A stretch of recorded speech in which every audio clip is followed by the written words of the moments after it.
Akhirnya kita sampai di penghujung kategori yang terakhir dari rumus-rumus EBCDIT, yaitu kategori yang tidak dikategorikan ke dalam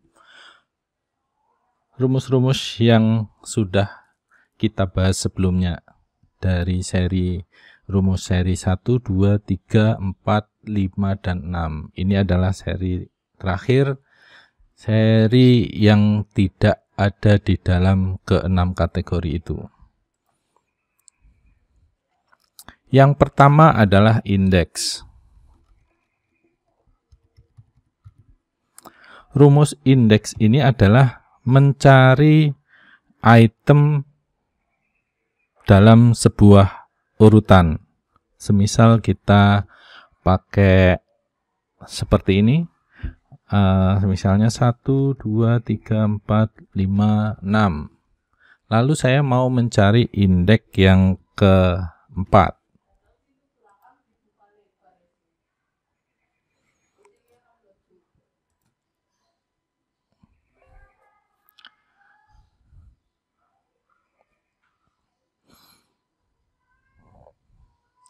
Maka hasilnya adalah 4. Hasilnya adalah 4. Karena 4 adalah item urutan ke-4. 1, 2, 3, 4. Karena kita urutkan ya.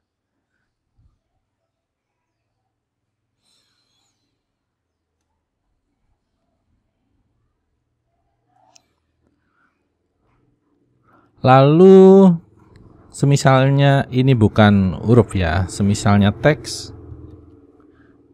1, sebentar.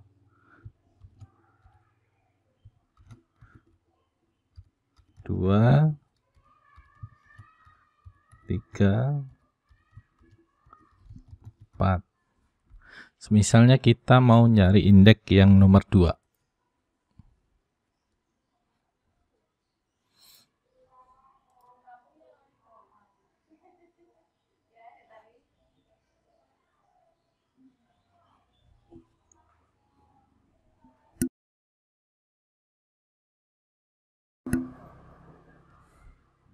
Maka hasilnya adalah 2. Yaitu kita ada di urutan pertama adalah 1, urutan kedua adalah 2. Misalnya kita sort,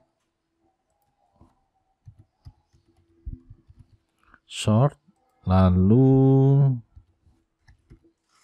kita true.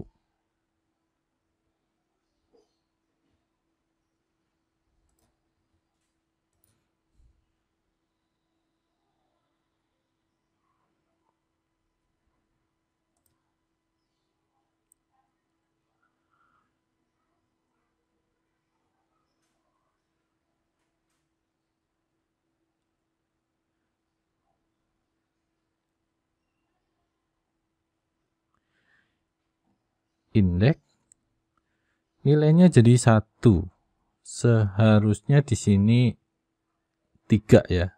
Oh, karena ini sortnya berdasarkan alfabet ya. Jadi alfabet itu ya T dulu karena true ya.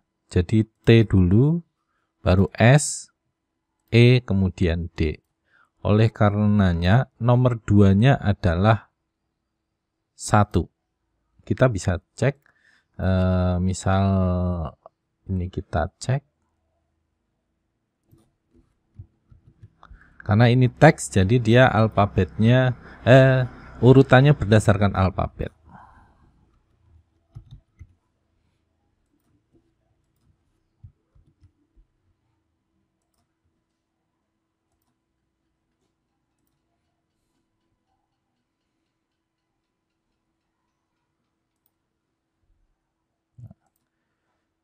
Di sini 3, 1, makanya indeks nomor 2-nya adalah 1. Sesuai. Oke, itu untuk rumus indeks. Lalu kita lanjut ke rumus max row dan min row.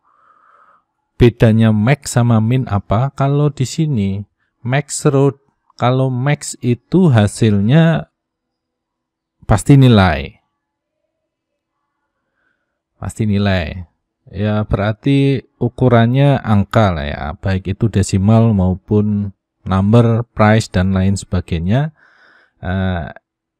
Isinya itu nilai. Berbeda dengan max row, ini akan dikembalikan ke key-nya atau ref-nya.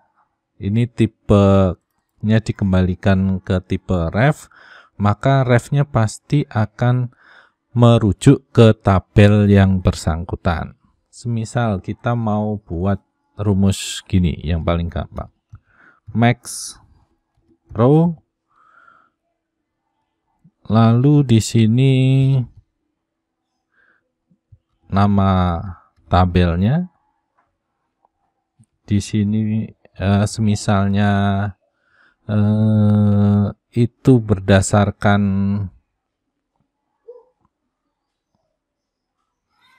jumlah.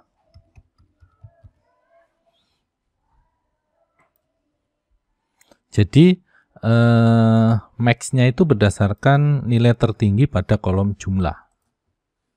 Maka hasilnya apa, kita cek. Di sini hasilnya tipenya ref, tentu akan ngeref ke tabel 6 karena kita memanggilnya adalah max row tabel 6. Di sini hasilnya adalah 6 max-nya. Coba kita cek nilainya untuk 6. Kita tambah kolom jumlah. Karena tadi kita jumlah ya. Jadi untuk max ini bisa angka desimal, kemudian waktu atau tanggal. Jadi itu bisa. Jadi paling tinggi di sini 6, berarti dia mengembalikan ke key-nya, yaitu 6. Karena kan kita kemarin setting untuk key-nya itu di nama. Oleh karenanya dia mengembalikannya ke 6. Oke, itu max. Kalau memahami max pasti memahami min. Karena kalau max itu adalah nilai maksimalnya, kalau min itu nilai tertingginya. Nah, sini jadi 4. Yang terkecil berarti 4, yaitu nilainya 8. Lalu bagaimana kita tambahkan dengan true? Kalau kita true, apakah nilainya sebaliknya ataukah nilainya sama? Coba kita save.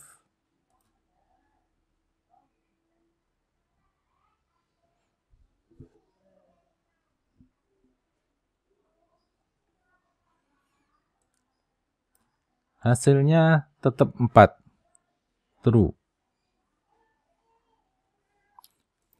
Kalau kita false,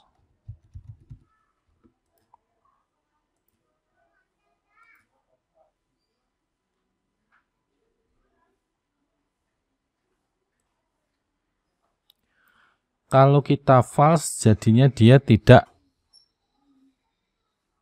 menemukan nilai. Jadi ini berbeda dengan shortnya. Shortnya itu defaultnya kan false. Kalau ini defaultnya sebenarnya adalah true. Jadi ini tidak akan mengubah nilai atau hasil. Kalau true itu ya ada hasilnya, kalau false itu artinya tidak ada hasilnya. Jadi bisa diabaikan untuk yang true false-nya. Oke, itu untuk max row min row saya kira sudah cukup. Oh, di sini ternyata kita lupa ya atau melewatkan untuk lookup kolom berdasarkan ref. Jadi semisalnya kita itu memiliki sebuah tipe ref. Misalnya ini kita tipe ref ya. Refnya ke tabel 6 sendiri. Save.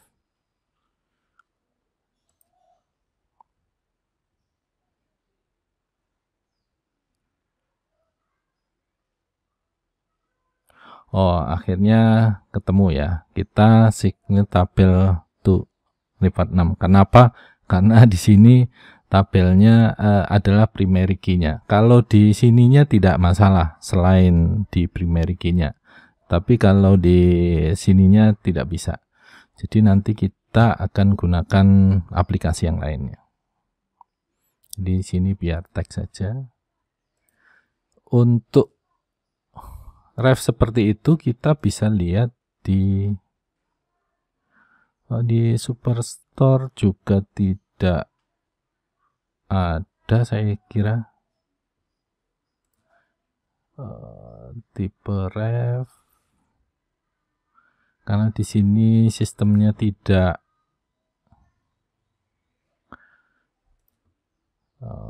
misal kita di sini untuk menunjukkan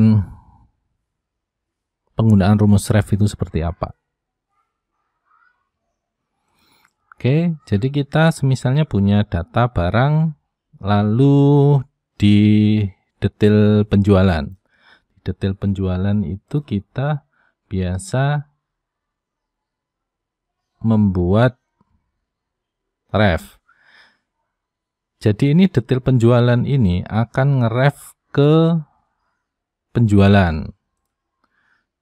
Ngeref ke penjualan. Ini saya sampaikan sekalian, nilai ref row itu adalah generate secara otomatis kalau kita men-setting sebuah kolom ref dan ref itu ke tabel tertentu. Semisalnya ini dari tabel detail penjualan, dia direfkan ke tabel penjualan, maka akan otomatis muncul virtual column dengan nama related, kemudian ini adalah nama kolom yang dia ngeref ke tabel penjualan ini, yaitu tabel D penjualan.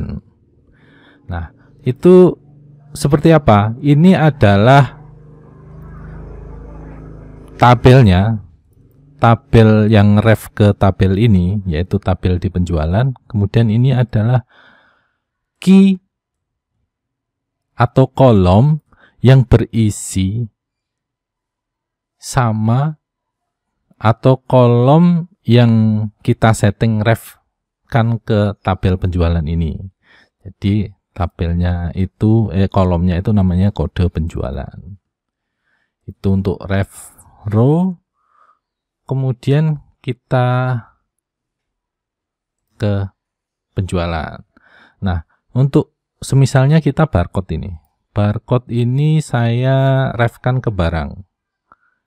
Nah, sedangkan saya ingin mencari harga jual itu dengan seperti ini. Jadi, jika kode penjualan ke level penjualan itu sama dengan level 1, maka saya mau melookup barcode ini harga satunya berapa. Berarti ini cara penulisan untuk lookup nilai yang ada di tabel barang berdasarkan barcode. Jadi barcode ini adalah kolom yang tipenya ref, yang refnya itu direfkan ke tabel barang. Kemudian harga 1 ini adalah nilai harga berdasarkan barang tertentu yang memiliki nama kolom harga 1. Jadi sama saja kita lookup. Jadi lookup barcode, kemudian diambil dari tabel nama barang, tabel barang, kemudian nama kolomnya yang di sana apa, di tabel barangnya, semisalnya sama-sama barcode, kemudian dikembalikan nyari nilai harganya apa. Itu cukup seperti ini. Jadi ini adalah kolom yang direfkan ke tabel barang, ini adalah kolom yang dicari dari tabel barang. Mohon dipahami ya. Oke, ini sama antara yang ini sama. Indeks, makro, ref kita sudah. Kemudian username.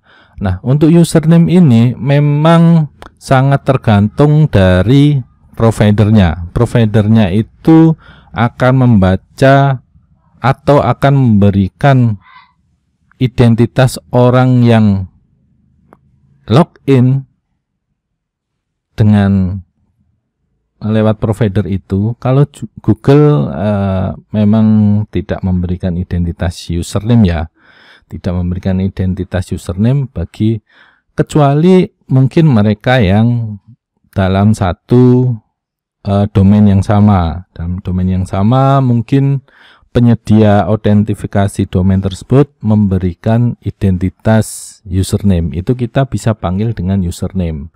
Kalau tidak, itu seringkali nilainya akan kosong. Kita coba, kita klik username, maka nilainya akan kosong.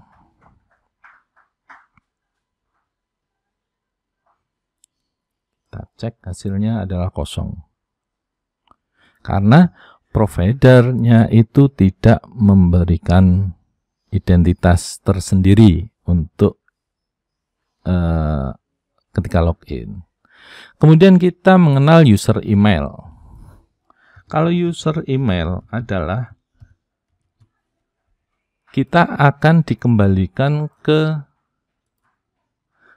email yang dipakai untuk mengaktifkan AppSheet ini. Kita lihat di sini. Di sini adalah indira.appsheet@gmail.com.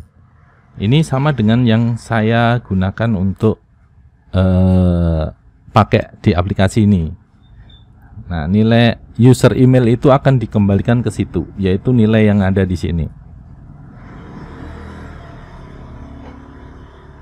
Oke, itu untuk user email. Lanjut, kita ke user lokal. User lokal. Kita coba user lokal kurang user lokal itu kita akan dikembalikan ke ID bahasa device yang kita gunakan. Coba kita cek.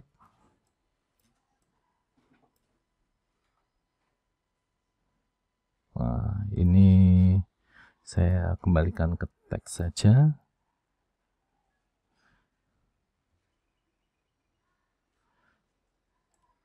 Di sini nilainya adalah ID. Saya men-setting browser ini, proses yang saya gunakan untuk membuka aplikasi ini menggunakan bahasa Indonesia, maka dikembalikan ke ID. Jadi, jika kita menggunakan user lain, ini juga nampak bisa contoh pemanfaatannya seperti ini. Jadi, kalau semisalnya device-nya itu menggunakan bahasa Inggris, namanya adalah full name.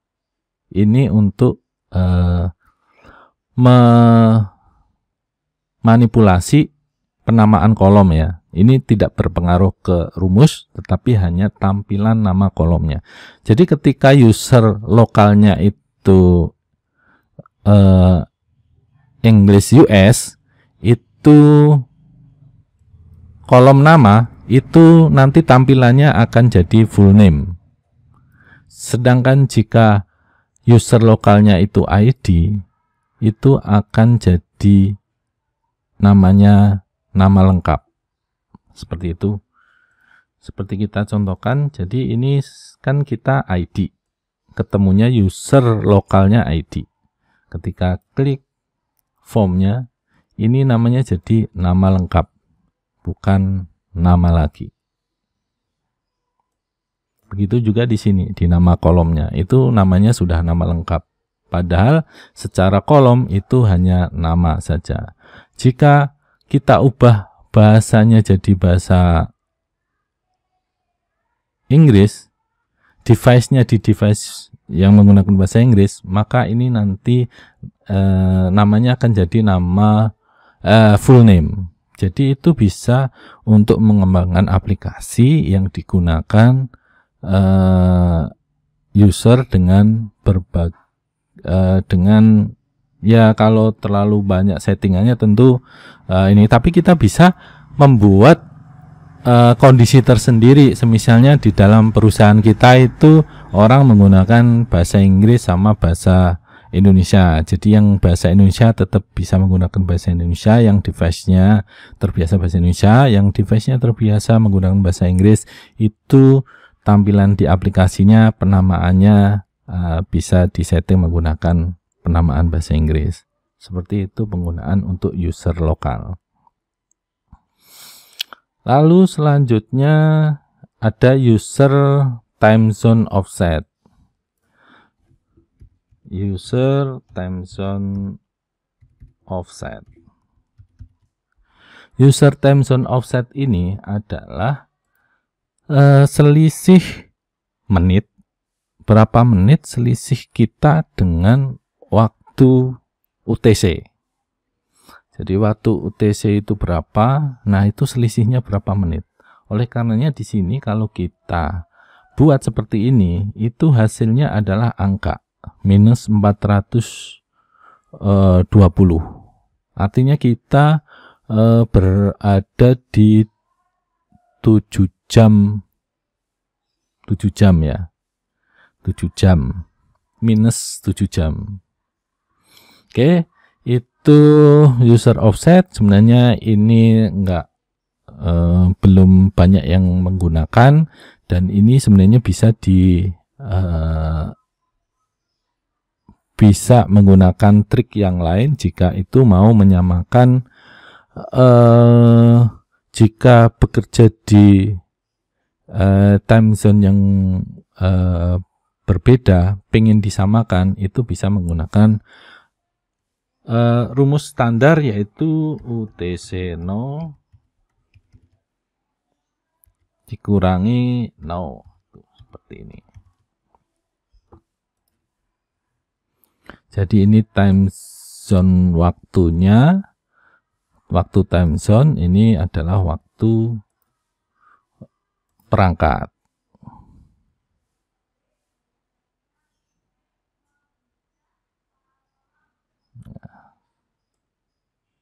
Maka akan menghasilkan 7 jam. Akan dikembalikan ke durasi, ini 7 minus 7. Jadi sama seperti tadi nilainya. Minus 420, hanya kalau user time zone offset itu dikembalikan ke menit, kalau ini dikembalikan ke durasi. Oke, itu untuk user offset. Lalu user role. User role, coba kita klik user role, kita save.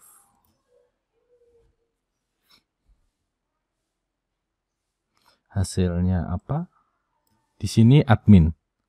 User role itu di mana? Kita bisa cek di sini.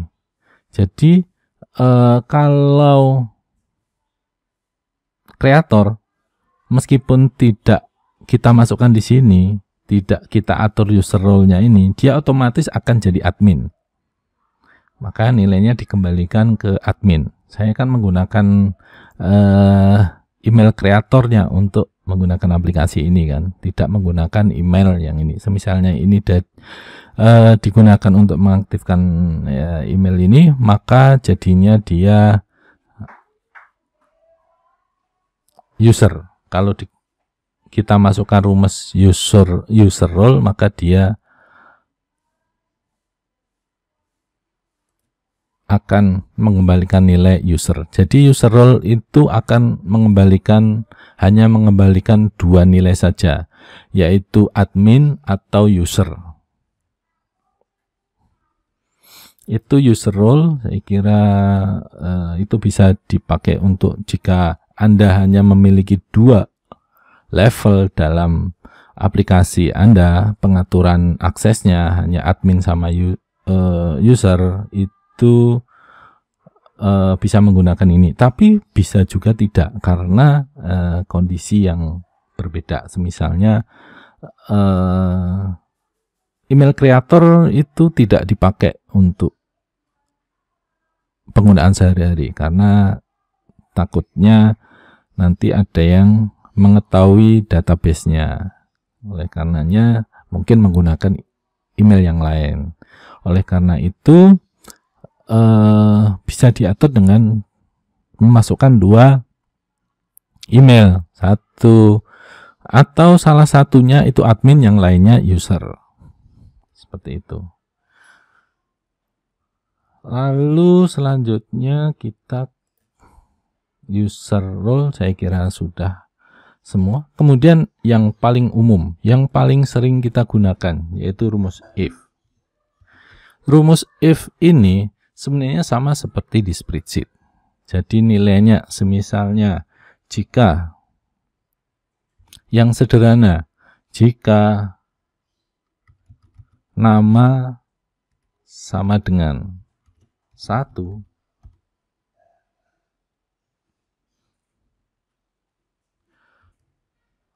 sebentar, semisalnya gini, jika row number itu sama dengan 2, maka nilainya saya ambil dari tabel nama.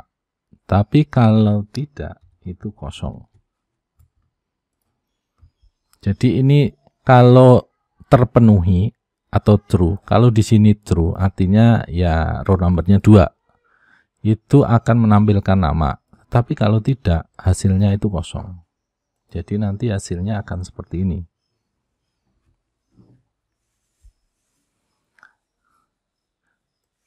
Nah, hasilnya hanya di kolom 1 aja, karena row numbernya adalah 1 untuk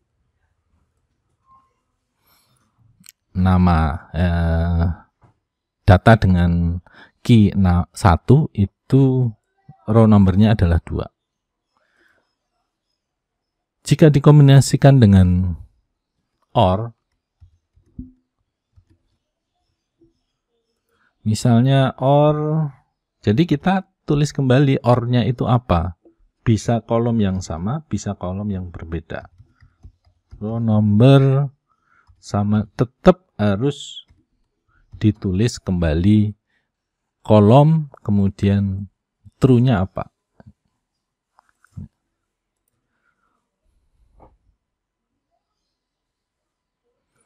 Nah, seperti ini, maka akan ada 2 kolom, yaitu kolom 2 dan kolom 3. Karena kita pakai menggunakan OR. Kita juga bisa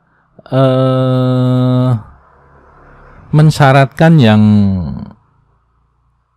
berbeda kolom. Semisalnya OR kolom 2, atau sini nama, lalu jika kemudian contains nama itu belas, ini tentu kurang 1 ya.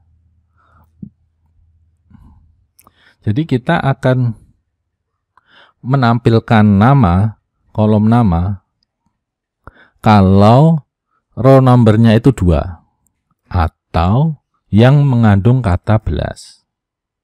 Kita save.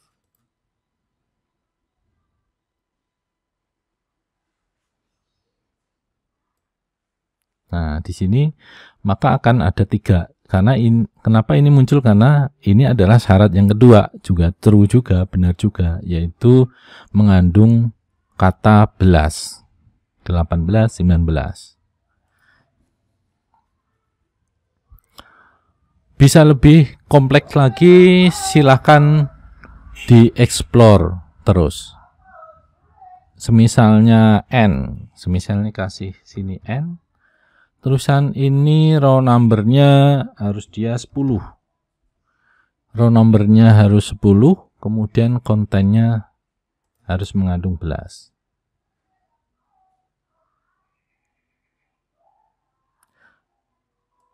Maka hanya satu saja yang memenuhi kedua syarat itu. Jadi dia memenuhi kedua syarat tadi. Kalau yang OR itu bisa memenuhi salah satu syarat.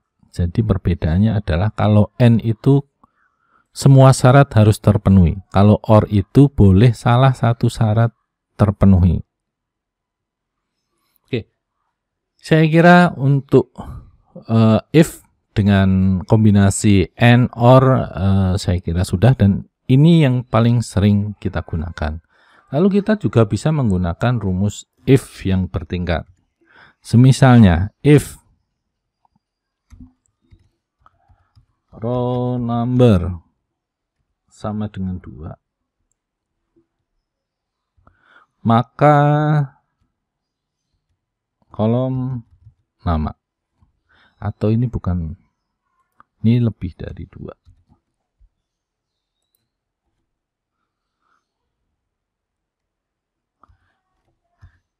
If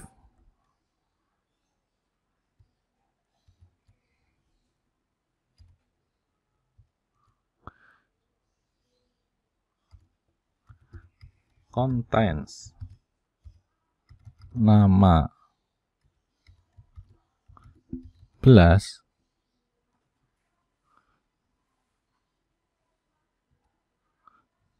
maka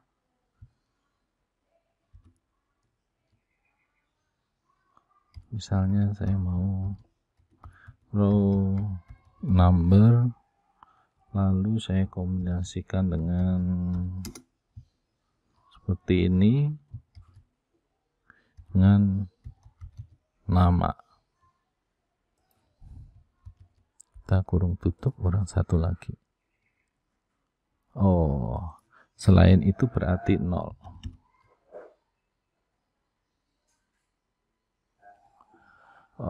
Jika if row sama dengan ini, jika if kita bisa merapikan seperti ini, jika f konten 12 maka sama dengan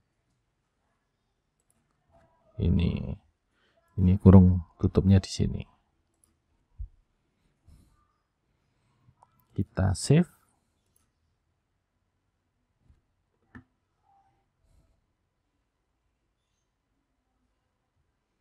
Kita lihat hasilnya.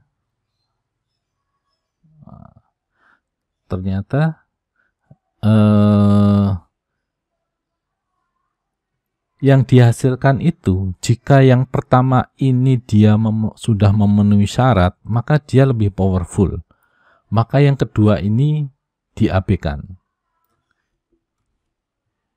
Coba kita X, Ctrl V. Jadi kita balik ini.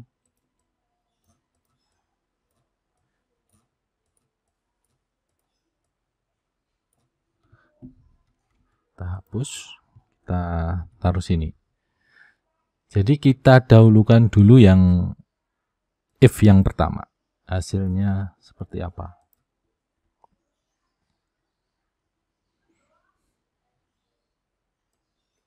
Maka hasilnya adalah didahulukan dulu yang syarat yang pertama. Jadi kedua-duanya ini true. Maka ini akan dijalankan dulu, baru nanti sisanya yang tidak terakomodir sama ini akan berada pada ring ini. Hati-hati untuk menggunakan if bertingkat, karena kita harus jeli dalam perumusannya, logikanya, karena yaitu bisa saling menghilangkan. Jadi yang paling atas itu adalah yang paling spesifik. Kemudian yang semakin ke bawah adalah semakin universal atau bisa mencakup true yang lebih luas. Atau lebih spesifik lagi, kalau ini bisa menggunakan kombinasi dengan AND atau OR dan lain sebagainya. Oke, itu untuk contoh if yang bertingkat.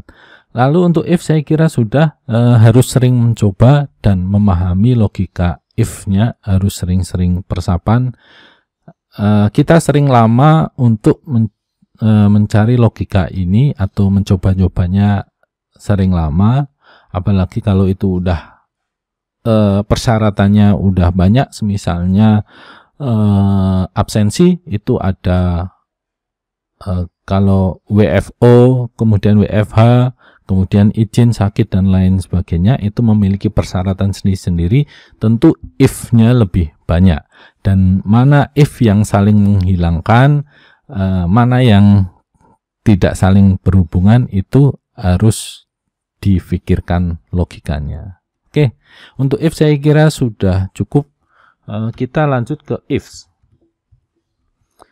Perbedaannya antara if sama ifs adalah kalau if itu pasti ada nilai selain yang kalau kondisinya tidak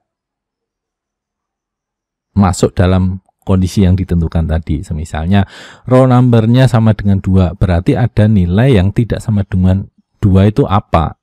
Kan kita kondisikan kalau sama dengan 2 itu apa. Nah, kalau tidak sama dengan 2 itu apa?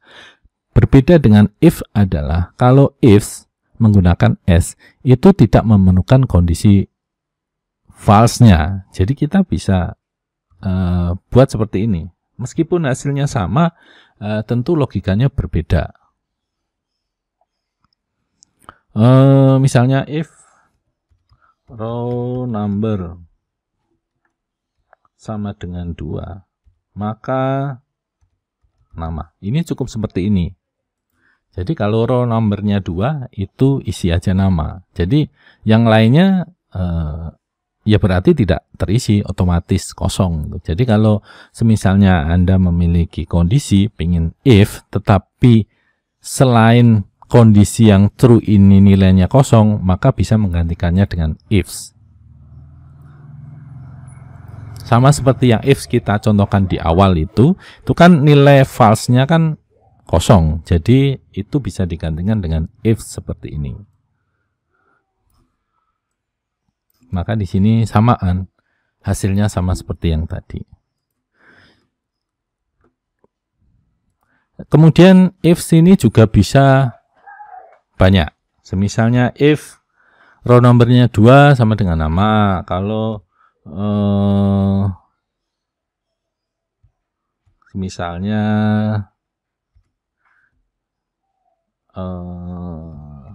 contains nama itu 11, maka nilainya row number, lalu kita tambahin dengan nama. Jadi ada perbedaannya, ya. Tapi di sini nggak ada selain ini kosong, karena ini menggunakan rumus ifs, dan cara perumusannya seperti ini. Jadi kondisinya true, kalau kondisinya ini true, hasilnya apa? Kalau kondisinya ini true, hasilnya apa? Langsung. Jadi tidak perlu nilai selain jika kondisinya itu tidak true. Nah, ini nilainya sama seperti tadi, ya. Jadi kondisi yang pertama itu terpenuhi, jadi if row number-nya sama dengan 2. Kemudian if yang kedua itu adalah konten nama itu mengandung kata belas. Jadi di nama itu ada kata belasnya, yaitu 18 dan 19, dan formatnya juga sudah kita bedakan. Jadi penggunaan if dan ifs silahkan dipahami filosofi dari rumus if dan ifs. Cara penulisannya seperti ini bisa dikombinasikan juga dengan and, or, dan lain sebagainya untuk kondisi true-nya. Seperti itu. Oke, kita lanjut if kemudian switch. Nah, ini menarik juga ini. Switch. Switch semisalnya kita biasanya contoh yang paling umum tuh switch kita pengen ambil bulan ya, month, kolom tanggal, kita enter biar gampang. Jadi kalau month tanggalnya 1 itu tulis Jan, kalau 2 itu Feb,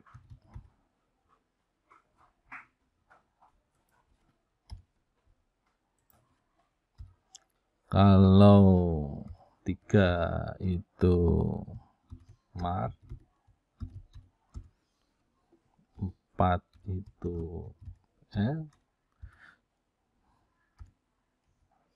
selain itu Desember, misalnya ya.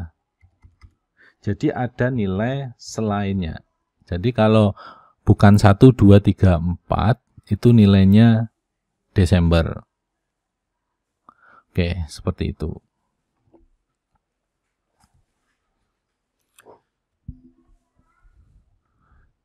Oke, kita save.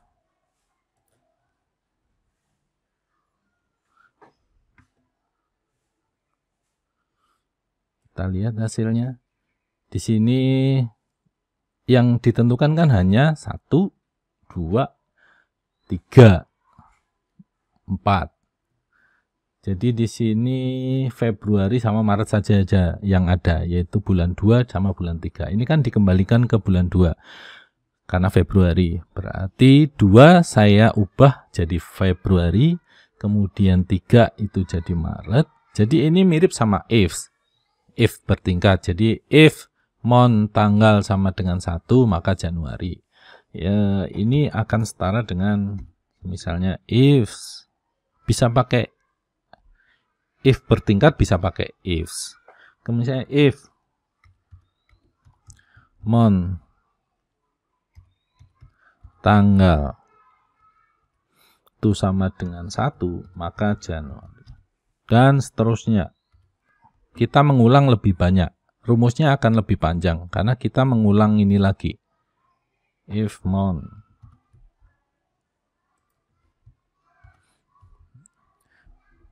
Feb, kemudian nilai selainnya apa? Des. Jadi kita akan mengulang lebih banyak.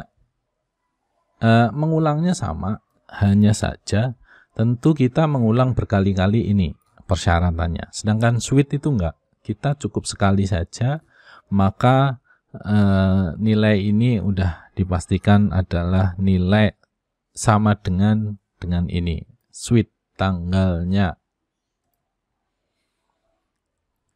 Itu sama juga kita bisa menggunakan ifs, cuman ifs itu kita tidak perlu menggunakan ini.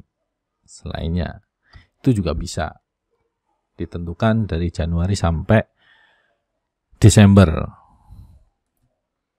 Oke, saya kira itu pemahaman tentang rumus switch. If dan ifs itu sangat berhubungan, tidak bisa dipisahkan satu dengan yang lainnya.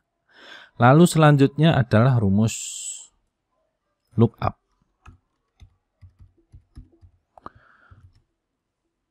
Lookup ini kita bisa semisalnya row number. Karena kita ini memiliki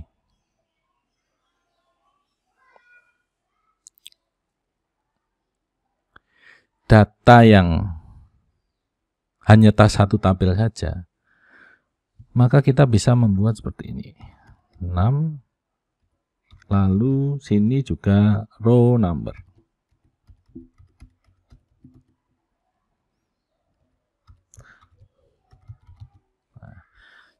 Jadi di sini saya mau melihat row number yang sekarang.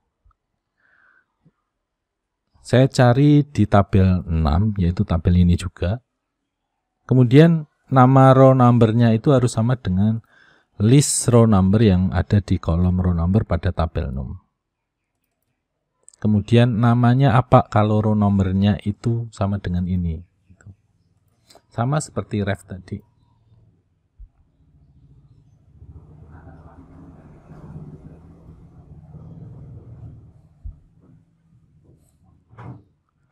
Nah, ini kalau row numbernya, ini terjadi error. Seharusnya ini row numbernya harus berurutan ya.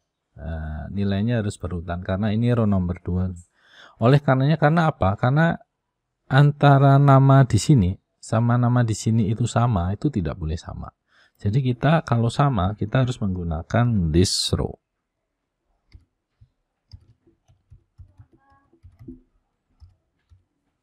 Kalau kedua kolom itu namanya sama, baik itu dari tabel yang sama maupun tabel yang berbeda, jika namanya itu sama, nama kolomnya, maka wajib menambahkan this row lalu titik. Tadi nilainya 111 semua, setelah kita tambahkan this row maka akan sesuai dengan namanya. 1 ya 1, 2 ya 2, dan seterusnya. Oke.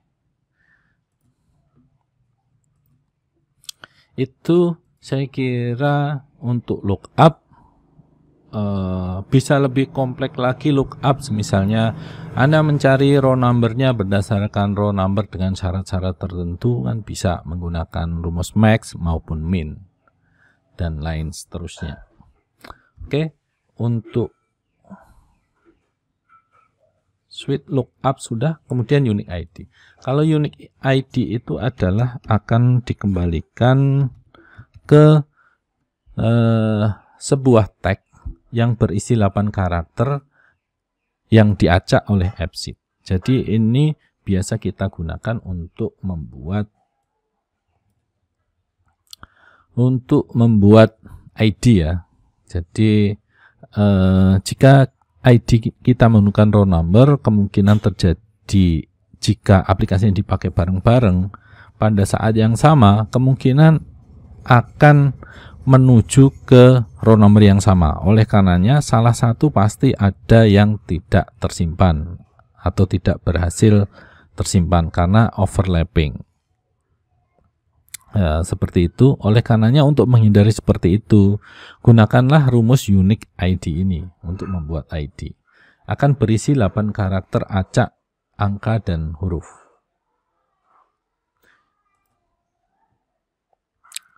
Unique ID sudah. Lalu here. Here ini adalah untuk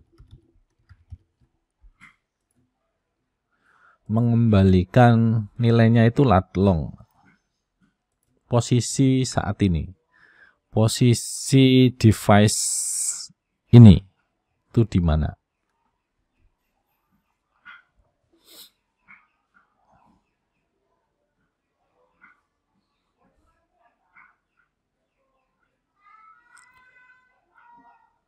Misal ini. Nah, ini posisinya kita langsung diarahkan ke Google Maps ya. Kalau kita menggunakan rumus here ini. Oke. Untuk here cukup itu saja, saya kira nggak terlalu sulit untuk menggunakannya. Kemudian let ini untuk mengambil nilai letnya, long ini mengambil nilai longnya. Misalnya kita let here, maka nanti hasilnya adalah desimal ya.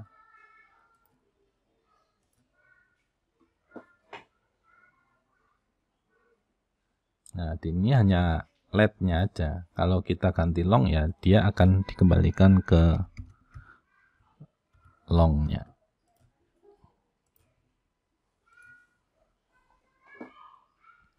Kita sudah mempelajari distance pada formula kategori math kalau tidak salah. Jadi itu contoh penggunaan yang paling sering untuk here, let long, dan lain sebagainya. Kemudian kita ke hyperlink. Hyperlink artinya kita membuat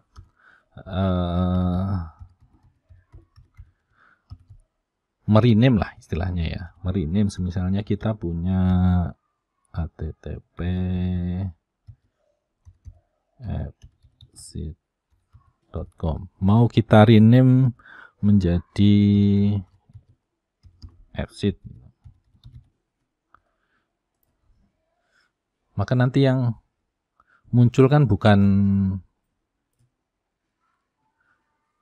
http appseed.com tapi hanya appseed saja, tapi tetap bisa mengarah ke URL yang dimaksud. Tipenya itu akan tipe URL.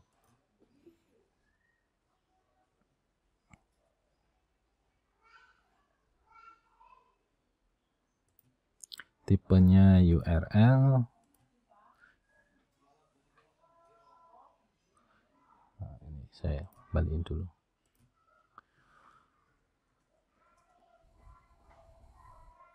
Nah, ini tipe appseed. Ketika kita klik, dia akan diarahkan ke URL ini. Ini hyperlink untuk merename saja sebuah link. Lalu ada juga itu, misalnya ini saya taruh di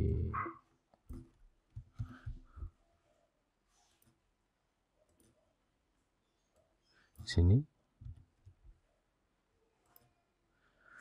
Ini URL, sini teks.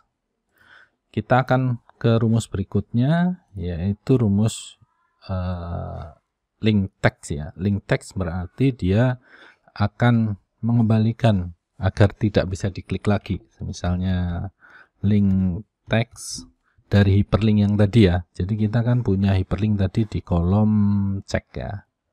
Di kolom cek. Nah, coba kita save.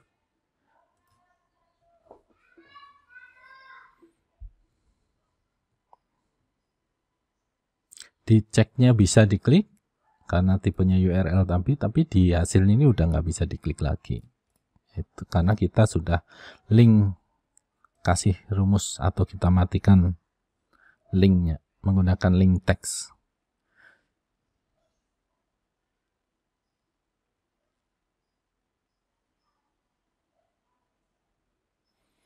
Link URL saya kira juga sama.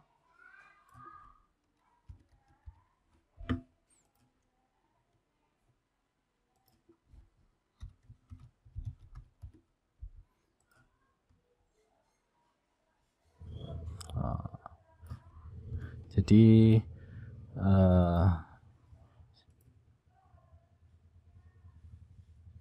kita kurang tahu bedanya ya antara, kalau ini kebalikannya link URL. Jadi yang tadinya hyperlink kita ambil lagi linknya itu apa. Kalau tadi kan hanya ngambil teks yang ada di hyperlink. Kalau ini ngambil link yang ada di hyperlink.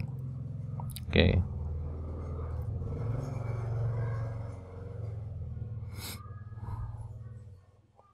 Kemudian encode URL. Encode URL ini biasanya digunakan untuk kita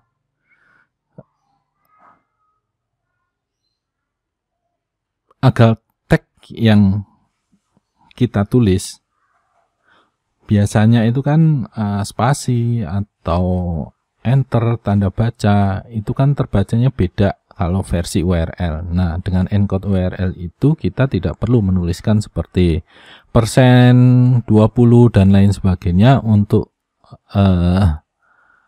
mengkonversinya cukup dengan menggunakan rumus encode URL. Maka itu akan otomatis disamakan. Misalnya kita coba aja encode URL. Nama.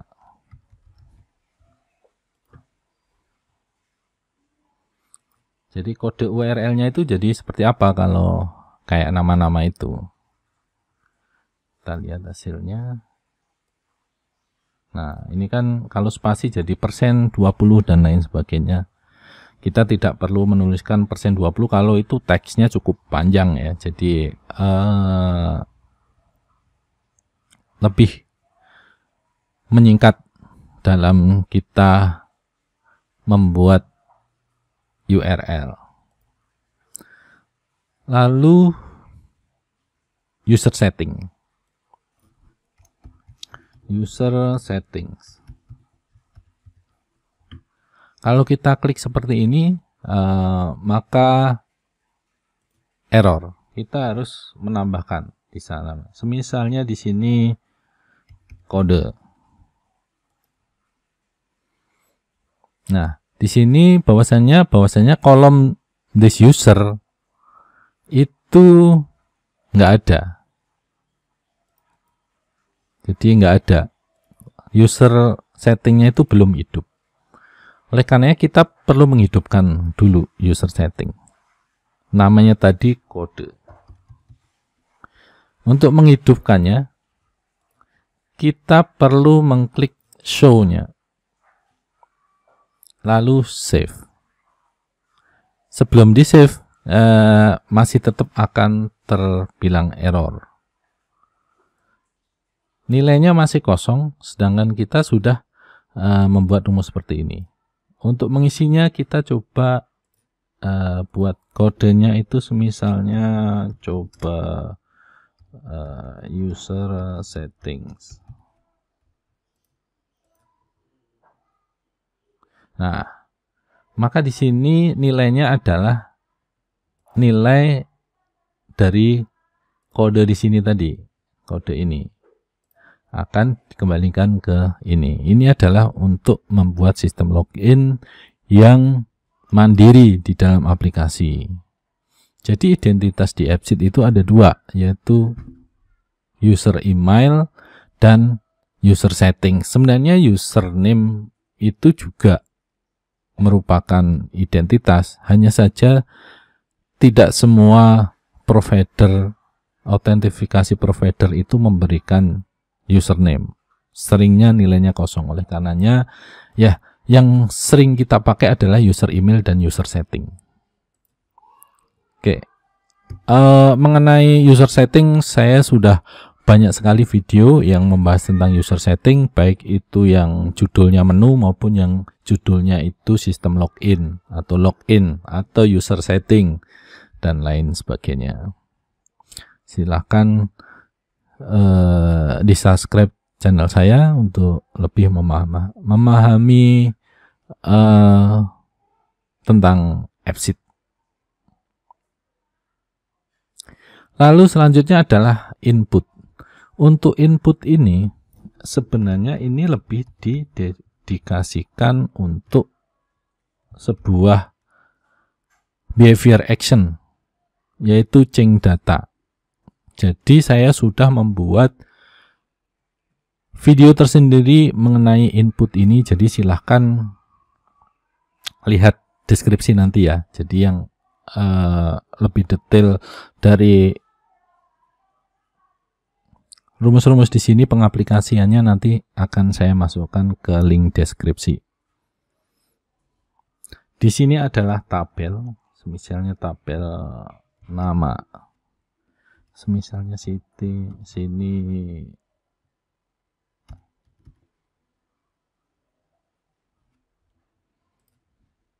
coba kalau digunakan di virtual column seperti apa.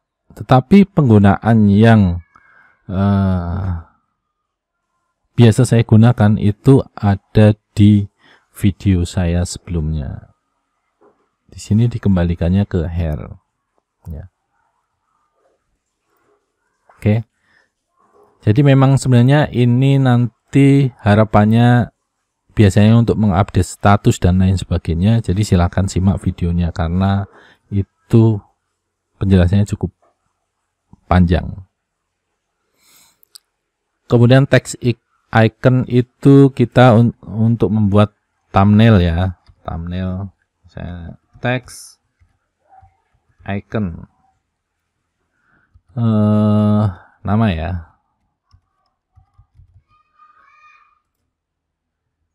Jadi dikembalikan ke tipe thumbnail ya.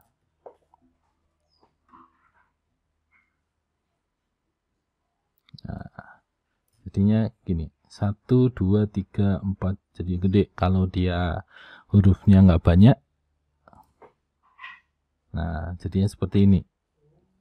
Jadi thumbnail. Kalau di tipe galeri jadi lebih jelas.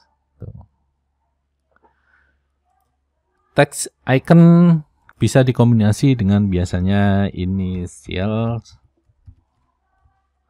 Initial berarti kita ngambil nama huruf paling depan saja pada masing-masing kata.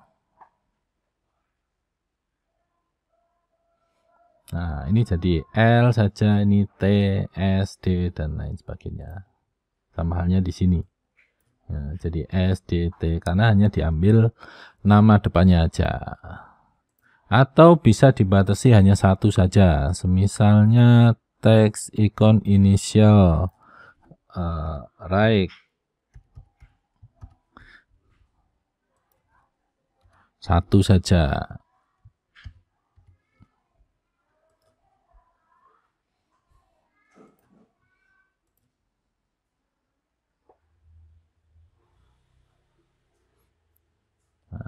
Maka hasilnya hanya satu semua. Seperti itu kombinasi, jadi silahkan explore. Sangat penting mengetahui rumus-rumus dasar karena itu akan membuat lebih mudah dalam membuat aplikasi dari AppSheet. Kemudian ada fitur snapshot. Sebenarnya snapshot ini lebih cocok untuk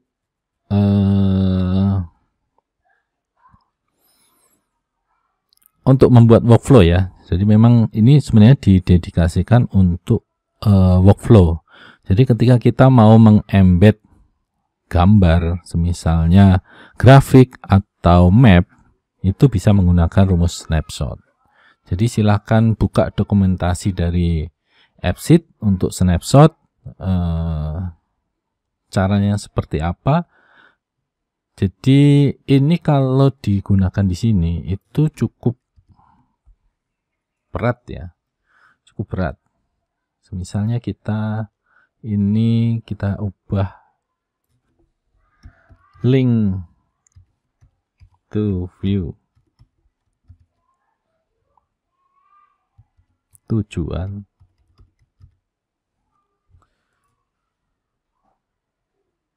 Nah, ketika kita save, ini kan dikembalikannya ke image ya hasilnya. Coba kita save.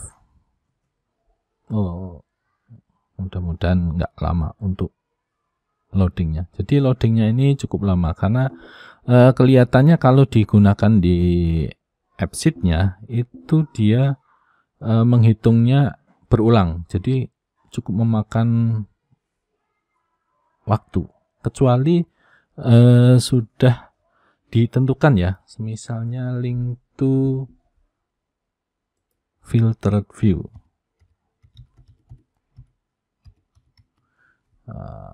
Filtered view tujuan, lalu itu row number sama dengan this row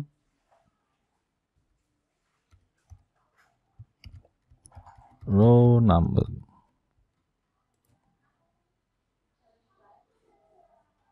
Link to filtered view, row number sama dengan this row number snapshot.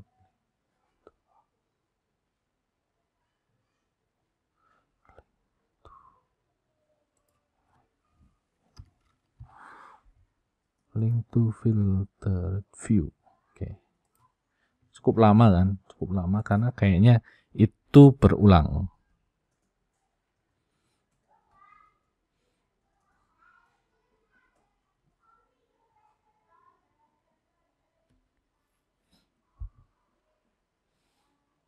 cukup lama. Saya kira saya akan men-skip untuk ini. Tetap ada hasilnya. Ini kan nanti akan menghasilkan gambar, yang mana gambar itu adalah tampilan sebuah UX ya, sebuah UX. Kan ini kalau link to filter view itu akan menuju ke sebuah UX pasti, baik itu berupa aplikasi lain maupun dalam aplikasi yang sama, pasti akan menuju sebuah UX. Oke, saya akan skip saja untuk snapshot ini karena snapshot ini sebenarnya lebih cocok ke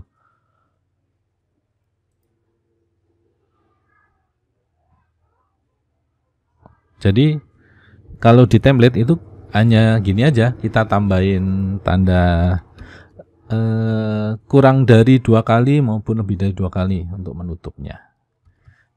Jadi untuk snapshot saya skip. Saya lanjut ke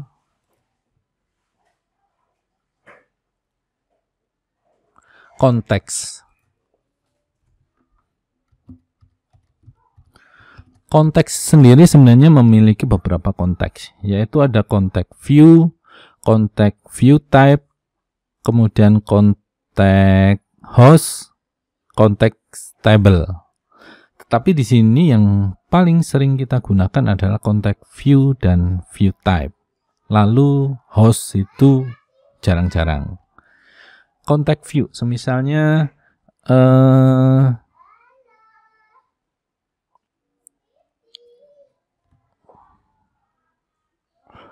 konteks view. Saya pengen view saja. View. Oke. Untuk konteks view saya tidak akan menggunakan ini.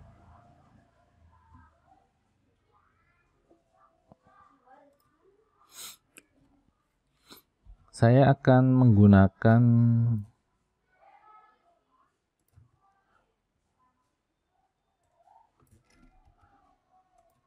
saya matiin dulu.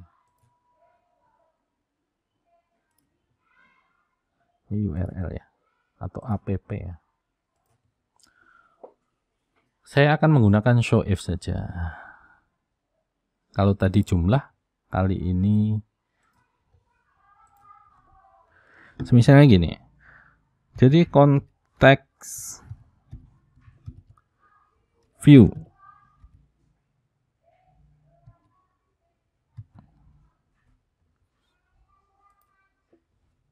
ini, meskipun ini sudah konteks view type,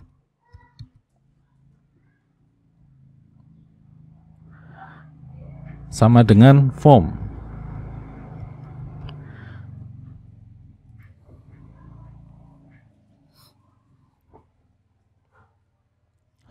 Jadi kalau dia form, maka kolom ini muncul. Kalau dibuka di form muncul. Jadi kalau bukan form dia nggak muncul. Saya dan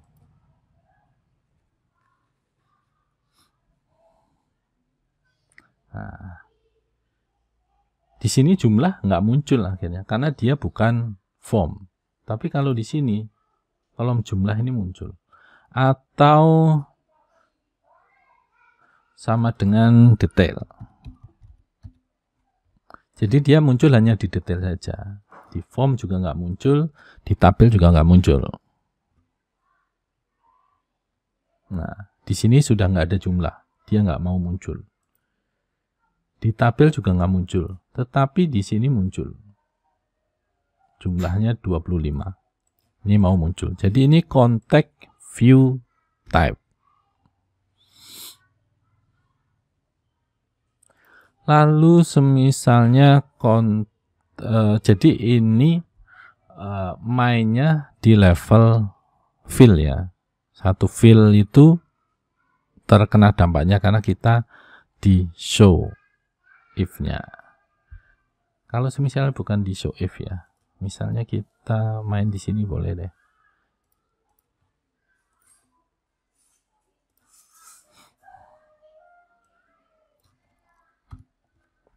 Kita pakai if context view. Boleh tanda petik, boleh tidak. Jika context view-nya itu num,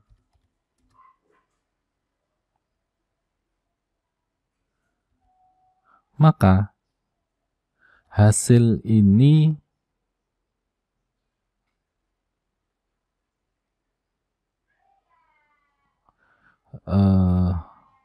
akan memberikan nilai nama saja, kolom nama saja. Tapi kalau dia konteksnya bukan num, berarti kosong.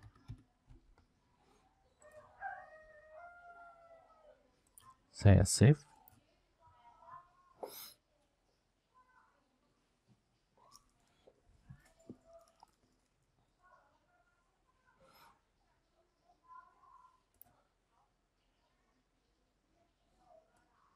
Nah, di sini kosong karena context view-nya itu sama dengan num, maka nilainya nama.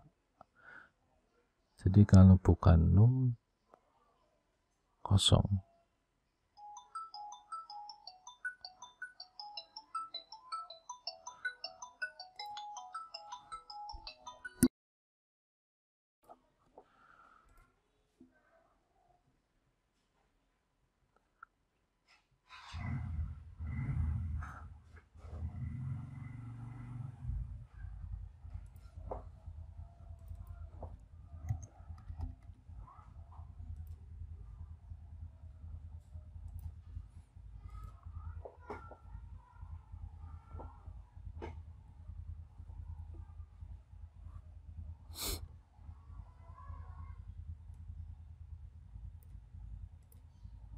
Ini juga kosong, context view-nya masih num.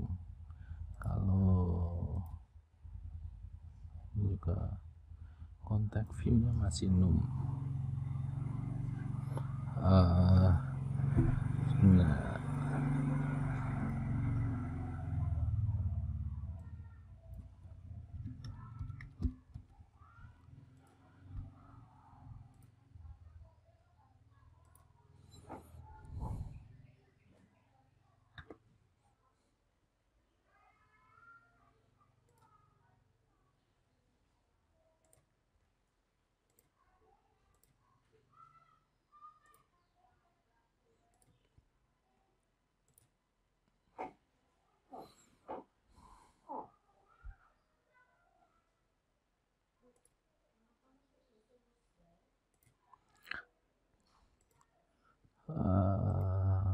context view ini belum jalan rumusnya.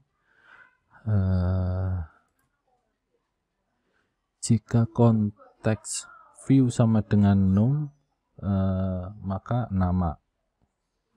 Kalau selain num, misalnya kita pakai ifs, kalau konteks view sama dengan nomor,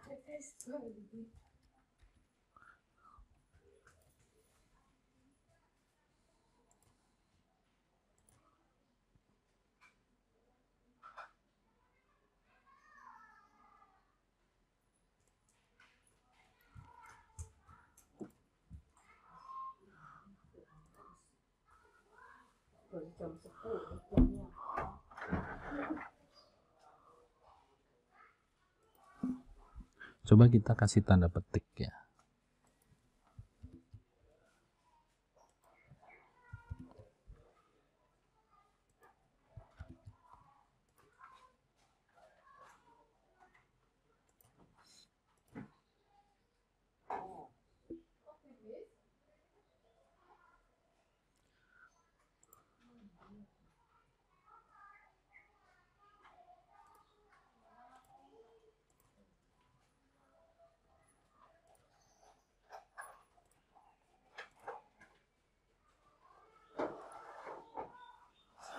Masih belum bisa untuk context view.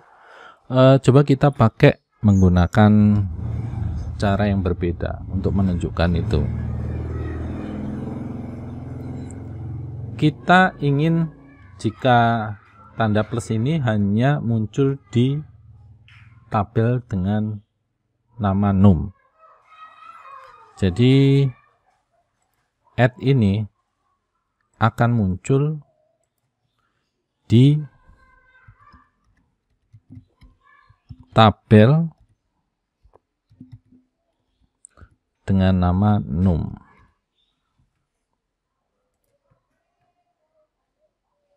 Kalau sekarang kan di tujuan juga muncul, di nomor juga muncul. Kita inginnya yang di sini tidak muncul. Yang di selain di num tidak muncul. Jadi yang muncul hanya di tabel num saja. Di tabel num muncul, di tujuan tidak muncul, di nomor juga tidak muncul. Jadi lebih seperti itu. Tetapi rumus yang seperti tadi untuk mengisi sebuah nilai di kolom itu bisa berlaku, tetapi hanya di form saja. Ternyata kalau kita menggunakan virtual column seperti itu tidak valid ya, tidak valid. Jadi itu tadi kontak untuk kontak view. Lalu ada juga misalnya kita selanjutnya adalah kontak host. Kalau kita kasih di sini browser,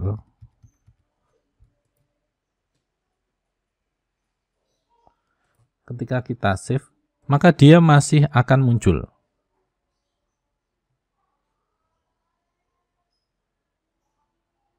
Nah, di sini masih muncul. Karena ini ibaratkan bukan smartphone ya, tapi masih tetap dihitung atau terbaca sebagai device. Lalu kalau kita munculkan hanya di device saja,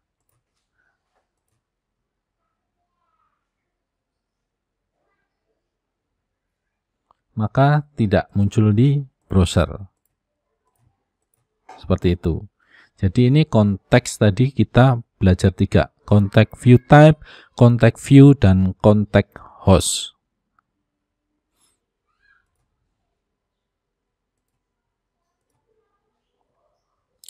Oke, untuk konteks saya kira harus sering digunakan agar memahami lebih lanjut tentang rumus-rumus selain itu. Jadi kita sekarang paham kenapa rumus-rumus ini dikeluarkan dari rumus-rumus kategori yang 6 sebelumnya. Itu karena memang ini spesial dan memiliki batasan-batasan maupun kemampuan-kemampuan yang berbeda dengan yang sudah dikelompokkan rumus-rumus sebelumnya. Lalu kemudian OCR text ini adalah untuk membaca gambar menjadi sebuah teks, sama seperti Google Lens ya. Seperti Google Lens, jadi kita foto lalu kita ambil teksnya. Kemudian let long itu sama, kita menentukan misalnya itu memang sebuah nilai let dan nilai long, kemudian kita satukan jadi itu menggunakan rumus let long. Kemudian XY ini adalah dengan kita menggunakan tipe XY, jadi ini sama seperti maps, hanya saja sudah ditentukan gambarnya, jadi tidak menggunakan Google Maps lagi, tapi dia menggunakan gambar. Misalnya lokasi-lokasi denah pabrik, misalnya di mana orang itu harus melakukan ngecek mesin-mesin dan lain sebagainya, itu bisa menggunakan koordinat XY. Atau misalnya elektronik yang memiliki komponen-komponen tertentu, untuk menunjukkan lebih jelas itu bisa menggunakan rumus XY. Ini detailnya sudah ada di video saya tentang tipe kolom ya, tipe-tipe kolom. Di situ sudah ada contohnya perbedaannya antara let long sama XY.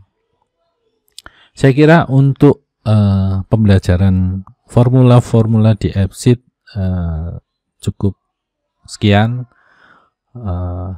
Selanjutnya silakan dikembangkan sendiri, karena AppSheet ini kekuatannya adalah di logiknya. Jadi harus sering-sering coba, harus sering-sering melatih untuk membuat aplikasi-aplikasi yang semakin kompleks.